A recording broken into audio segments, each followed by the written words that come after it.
2 Witches of the Moon. You may have noticed, you have not been seeing Dia on the video this week, and well, the last few weeks. And unfortunately, I'm an idiot because I am the sub for this season, and I was supposed to sub for her for the last 2 weeks, and I have not. I do apologize for the lack of Thursday videos. But nonetheless, thank God I was reminded of it, and so I am doing the video in her stead. She will be back, no worries there. Just having life happens. Those things are going on. But this week we are discussing sympathetic and practical magic. So shocker here. I'm gonna go a little different than I usually do, or than is usually. I go against the grain a lot. So I am going to go back to something that most people have not really thought about since the first time they ever researched magic and practice, and that is the quote unquote laws of magic. Now these are not things that like people necessarily like uh, you know hold fast and true all the time, but at one time they were. And law number 5 is a law of similarity. And the law of similarity basically states that like things have a connection. Therefore, if you associate said thing to another thing, they are linked sympathetically. And I'm not doing a really good job at exactly explaining that, but basically, like attracts like in a way, but in practical setting. So that would mean that a puppet, for example, a puppet that looks like a person would therefore be psychically linked to that said person, and sympathetically what happens to one can happen to another.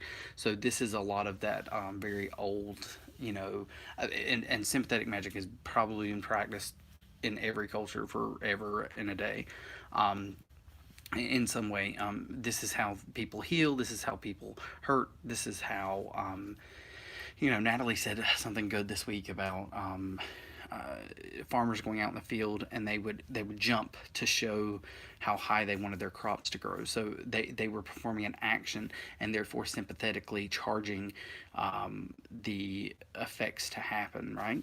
So you know that sympathetic magic is that it's the act of taking one thing and psychically linking it to another, but the form of that has to somehow, according to the law of similarity, have similar features, have a similar um, uh, correspondence, if you will, and in that way, that is, therefore, there a link can be connected and a link can be severed to that said thing. Um, Not sure really. I understand how a lot of people are putting this, that that they're different in a way, but sympathetic magic can be practical magic. In fact, it is practical magic. The theory behind it being the law of similarity, and then sympathetic magic being the practical magic of the law of similarity, right? So it's in practice. So anything practical is not theoretical. Therefore, practical magic is less armchair type things where you can study for forever. We're constantly students, right? We're students of the universe, students of our religious path, students of our spirituality, whatever that may be. Students in school, but we're constantly learning, and all of that can be theoretical until you put it into practice. Therefore, my definition of practical magic is that it is whatever magic you are performing, not you're actually performing, you're actually acting it out, you're actually performing the action, not just learning about it, not learning about it in theory. um Going back to like Harry Potter, right? So do you remember when when um Umbridge became the Defense Against the Dark Arts teacher? and during her tenure at Hogwarts. And the comments were made that all of the stuff that they were learning about were in theory, and a theoretical approach to defense against dark arts would suffice. And a lot of the students were like, wait a minute, what, you're not going to actually teach us spells, you're not going to actually teach us things. And she says, why on earth would you need to know these spells? And that's, well, of course, laughable, but that is the theory behind theoretical versus practical. So therefore, sympathetic magic is practical magic enacting the law of similarity in the 10 laws of magic that are traditional laws of magic, I guess. So yeah, not really a lot other to say about that. But as to say, if you are not just learning about it, but you're practicing it, you are practicing what I would consider practical magic. Sympathetic magic being a branch of practical magic. Sympathetic magic is very popular, especially for me in the way I perform said things, be them blessings, be them prayers, be them whatever that I may be performing. A lot of that is the law of similarity. A lot of that is sympathetic magic, and a lot of it, in fact, everything that I do is practical. I am not for the theoretical.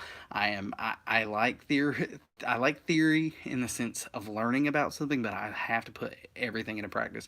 I learn by doing often, not just reading about it. Um, so that's kind of my take on this week's topic. I do apologize for the lack of Thursday videos the last couple weeks. Hopefully, our friend D will be back next week, and you won't have to deal with my ridiculousness of totally forgetting everything about my commitment to making a Thursday video for the last couple weeks. So, until I am on here next time, blessings. I hope you enjoyed this video. If you have any questions, comments, or concerns, put them down in the comment bar. And I hope you get something out of everyone's videos this week. Blessings.